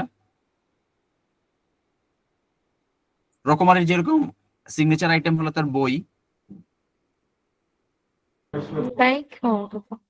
কি না ভাই না, ডাইপার। রাসেল সাহেব উনি ডাইপার ইম্পোর্ট করতো, ডাইপার ইম্পোর্ট করে বিভিন্ন জায়গায় ডাইপার সাপ্লাই দিত। তারপরে আস্তে আস্তে প্ল্যাটফর্ম সবকিছু ওনার ডাইপার দিয়ে শুরু করে আস্তে আস্তে ইবেলি হয়েছিল। এটা কি জানতেন? তাহলে কারো যদি ইচ্ছে থাকে যে আমি ই কমার্স ব্যবসা করব, তাহলে রবাস্ট দারাজের মতো একটা বড় কোম্পানি না করে নিশ মার্কেট নিয়ে কাজ করবেন। নিশ মার্কেটটা কি বা নিশ প্রোডাক্টটা কি?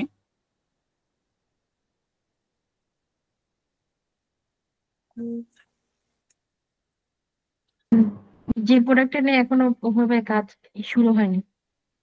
আর কেউ?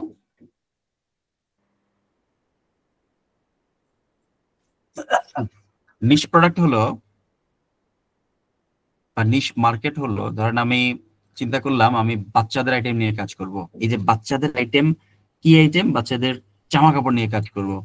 এই যে হিউজ জামা কাপড়ের মার্কেটের মধ্যে আপনি বাচ্চাদের স্পেসিফিক্যালি বাচ্চাদের জামা কাপড় নিয়ে কাজ করবেন, এই যে বাচ্চাদের মার্কেট নিয়ে কাজ করবেন বা প্রোডাক্ট নিয়ে কাজ করবেন, এটা হলো আপনার নিশ মার্কেট। বাচ্চারা হলো আপনার নিশ মার্কেট বা প্যারেন্টসরা হলো নিশ মার্কেট।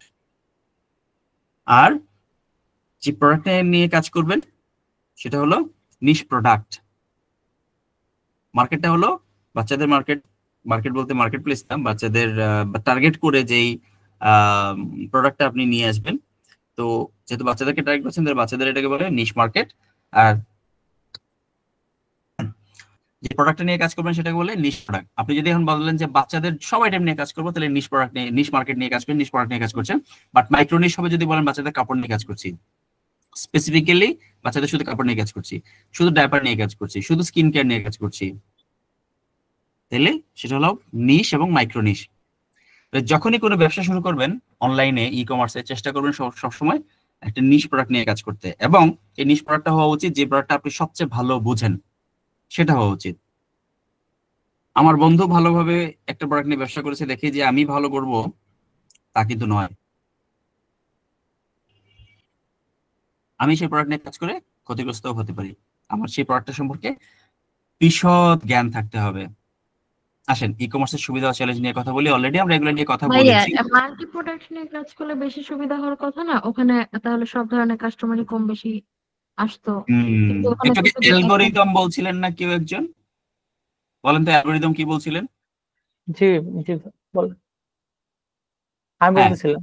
হ্যাঁ বলেন, অ্যালগরিদমটা বলেন একটু। আপু একটু শুনবেন। কিসের অ্যালগরিদম বলতেছিলেন? এই যে অ্যালগরিদম তো বিভিন্ন ধরনের হয়। না, এই যে কোয়েশ্চেনটা করেছেন, এই কোয়েশ্চেনের সাথে অ্যালগরিদমের একটা ভালো সম্পর্ক আছে। বলেন অ্যালগরিদমটা বলেন। আচ্ছা, অ্যালগরিদম মনে করেন কম্পিউটারে সবকিছু মনে করেন ইয়ে করা থাকে, তো তো ওটার উপরে নির্ভর করে সব ই কমার্সটা টার্গেট অডিয়েন্স পর্যন্ত পৌঁছায়। অ্যালগরিদম এক একটা ক্ষেত্রে একরকম, ই কমার্সের ক্ষেত্রে একরকম, ফেসবুকের জন্য একরকম, ইনস্টাগ্রামের জন্য একরকম। আচ্ছা, মার্কেটিং টুলস হিসেবে ফেসবুকের অ্যালগরিদম কিভাবে কাজ করে আপনারা জানেন?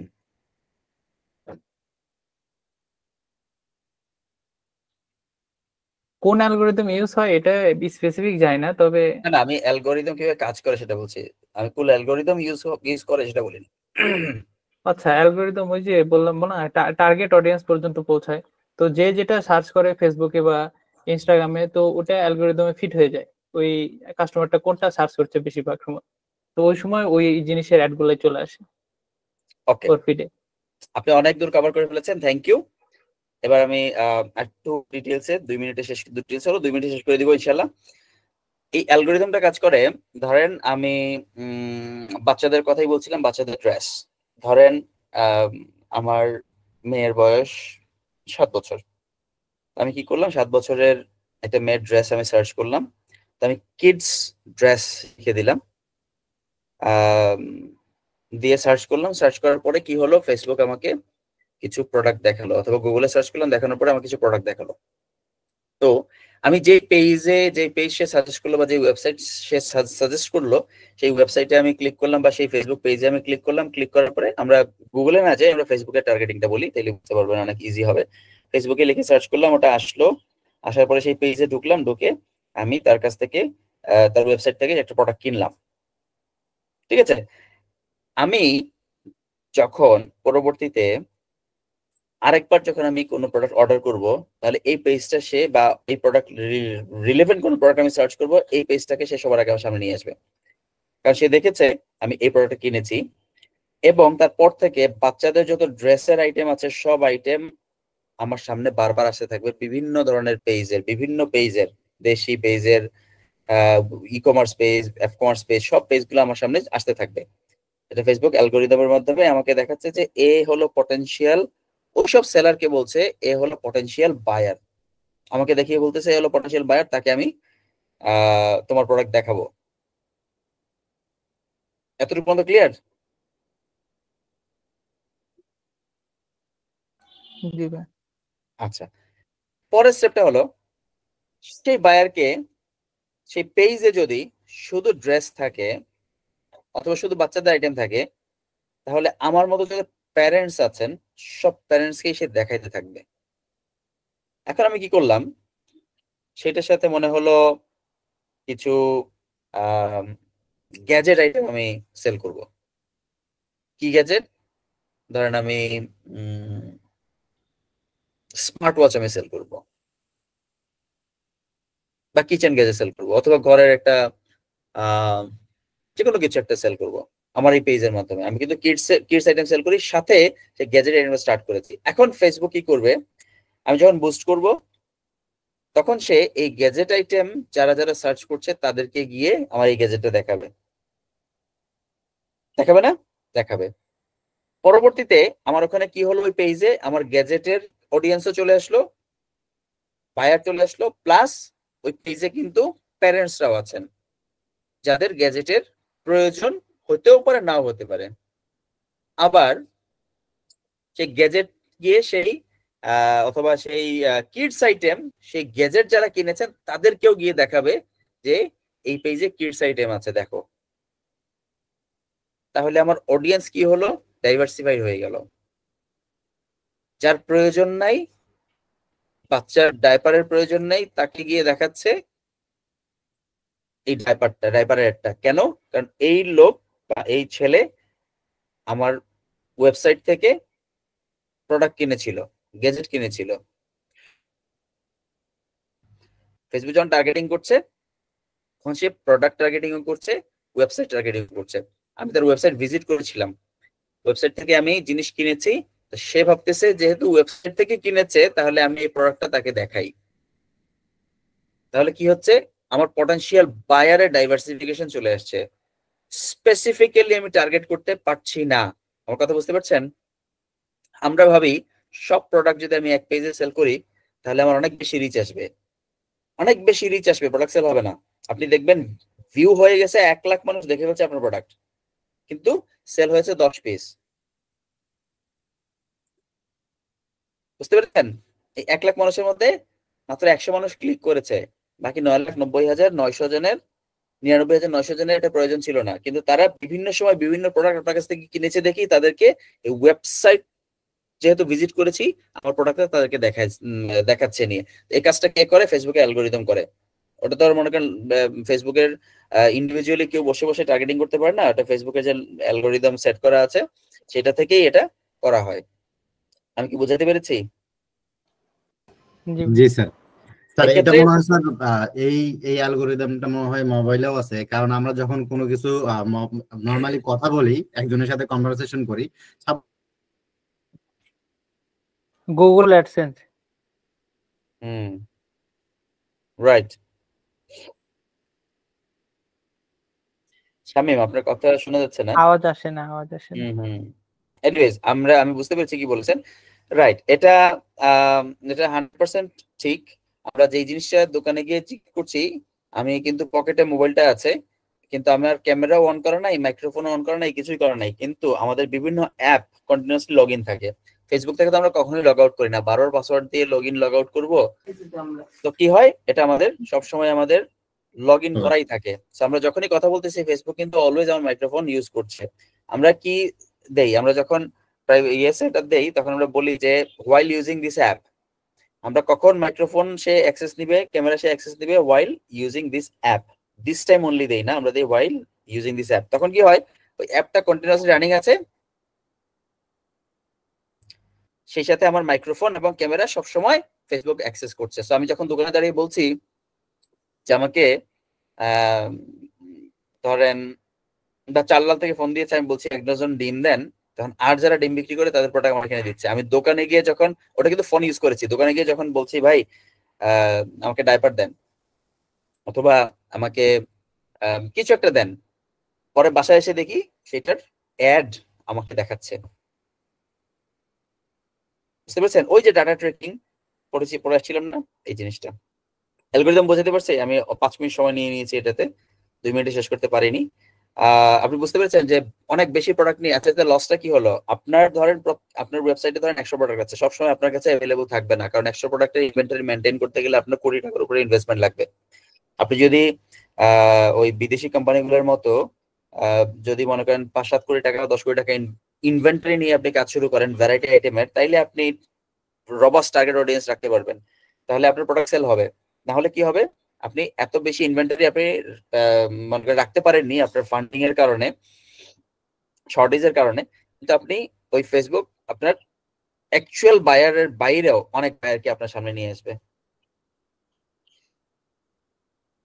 তখন আপনি প্রোডাক্ট সেল কমে যাবে, রিচ হবে অনেক বাট সেল কমে যাবে।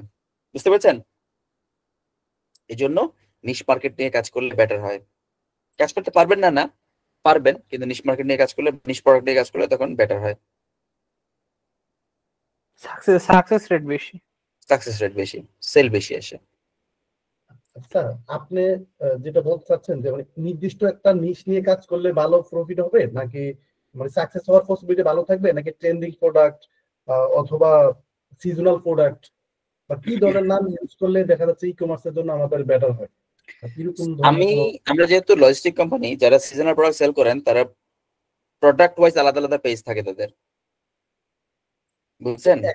জি স্যার, এখন তো স্যার দেখা যাচ্ছে আমরা একটা পেজ ডেভেলপ করার চেয়ে অনেকগুলো পেজ ডেভেলপ করার অনেকটা সময় সাপেক্ষ বা অনেকটা কস্টলি না?